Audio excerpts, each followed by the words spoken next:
Storytime is a way for children to learn about all the things happening within the pages.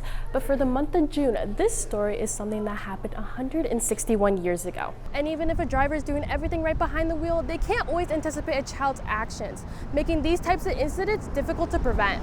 And earlier today, a crash involving a train and semi-truck shut down Highway 21. Iowa authorities say one was killed and one was injured when a train struck a semi, causing the whole train to derail. And right behind me, you can see that with this crash, debris and metal are scattered all across the scene. Seeing that this tragedy, many won't soon forget. And as the city took over this property and relocated the hospital into a different area, the question relies, what are they going to do with this empty building? And how is it going to help the people living in the area? Summer temperatures are planning to rise within the upcoming days. So with this heat wave, preparations are being taken to help you keep cool for the summer.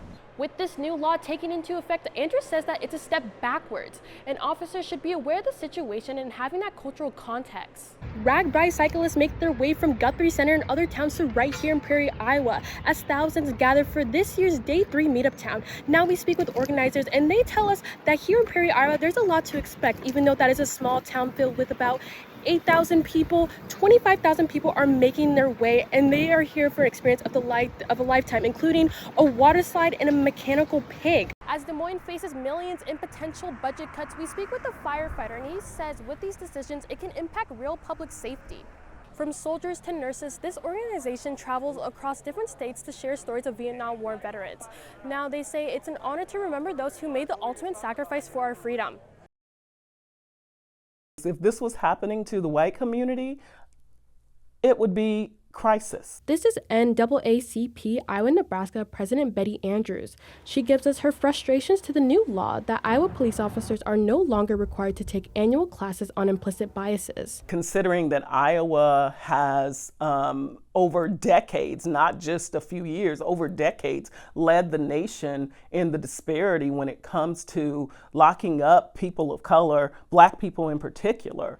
With this new law taking into effect, Andrew says that it's a step backwards, and officers should be aware of the situation and having that cultural context. When officers are walking into a situation, having an understanding of the cultural context is a stronger way of being able to interact with the situation. Back in 2020, Republican Governor Kim Reynolds signed a new law requiring implicit bias training for law enforcement, aimed at helping officers respond more thoughtfully in the field. In 2022, we spoke with an implicit bias instructor about how she prepares officers in her classroom to approach situations with an open mind. I passed out the sheet of paper and they try to guess certain characteristics about their classmates. It's a way for them to know each other and then also see how they form those judgments and biases just based on a person's appearance. State law only requires law enforcement now to receive annual training on de-escalation techniques. And Andrews worries about the safety for Iowans. Are they safe when they are facing a justice system that doesn't understand them?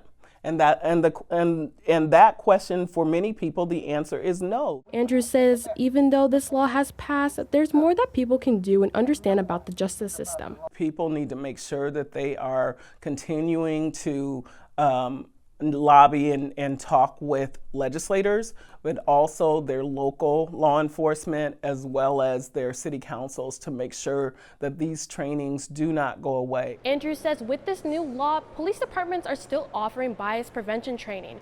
Reporting in the State House, Lako, KCCI 8 News, Iowa's news leader.